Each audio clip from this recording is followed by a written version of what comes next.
बीती रात हूतियों ने इजरायल को ऐसा बड़ा झटका दिया जिसके बाद पूरी दुनिया में इसकी चर्चा तेज हो गई।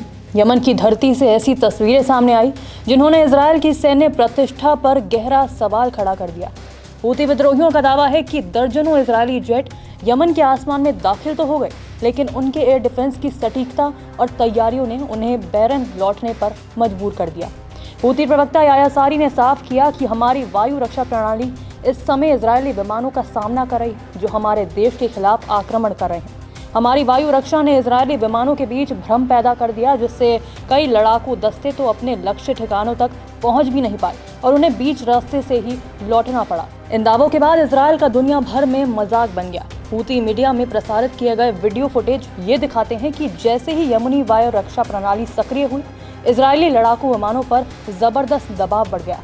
हूती गुट का दावा है कि यह घटना इस बात का साफ संकेत है कि वो इजरायल से टकराव में किसी भी कीमत पर पीछे हटने वाली नहीं है, चाहे जान जोखिम में ही क्यों न डालनी पड़े।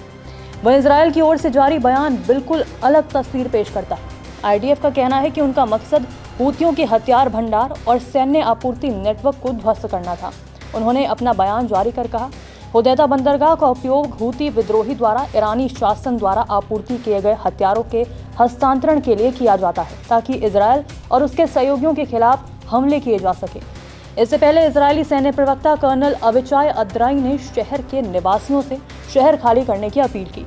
उन्होंने एक पोस्ट में लिखा, यमन के होदैदा बंदरगाह पर मौजूद सभी लोगों को तत्काल चेतावनी। आतंकवादी हूती शासन द्वारा वहां की जा रही सैन्य गतिविधियों के मद्देनजर रक्षा सेना आने वाले कुछ घंटों में नक्शे पर दिखाए गए क्षेत्र पर हमला करेगी। हमलों के बाद इजरायल के रक्षा मंत्री इजराइल काट्ज ने कहा कि अगर हूतियों ने इजरायल पर हमला किया तो उन्हें लगातार हमले झेलने पड़ेंगे और दर्दनाक कीमत चुकानी पड़ेगी। हालांकि देर रात सामने आई सैटेलाइट इमेज और मौके से मिली चश्मदीद जानकारियां इस बात का संकेत देती हैं कि यमन की वायु रक्षा प्रणाली ने इस बार इजरायल की योजना को नाकाम कर दिया।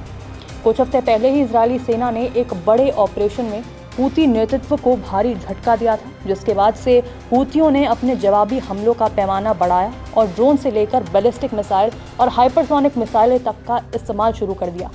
इसके चलते इजरायल में लगातार हवाई हमले के सायरन बजते रहे। इलात और रेमन एयरपोर्ट जैसे अहम जगहों पर उड़ानें बार बार बाधित करनी पड़ी और अर्थव्यवस्था को गहरा झटका सहना पड़ा। हूतियों का तर्क है कि उनका संघर्ष गजा की तबाही की जवाब में है और जब तक घेराबंदी और हमले बंद नहीं होते वो लड़ाई जारी रखेंगे, भले ही इसके लिए उन्हें भारी कीमत चुकानी पड़े। सूत्रों का कहना है कि यमन के होदैदा बंदरगाह को भी ताज़ा हमलों में काफ़ी नुकसान पहुंचा, लेकिन हूती विद्रोही गुट उन्होंने साफ कर दिया कि वो पीछे हटने वाले नहीं हैं। अब ऐसे समय में जब पहले से ही गजा, लेबनान और उत्तरी मोर्चे पर तनाव भड़क रहा है, यमन से मिली ये चुनौती इजरायल की सुरक्षा और रणनीति दोनों के लिए बड़ा सरदर्द साबित हो रही है। इस पर आपका क्या कहना है, कमेंट कर जरूर बताएं। नमस्कार, मैं हूं मानक गुप्ता।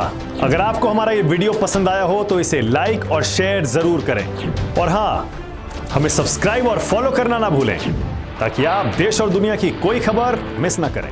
तो जुड़े रहिए हमारे साथ और देखते रहिए News 24।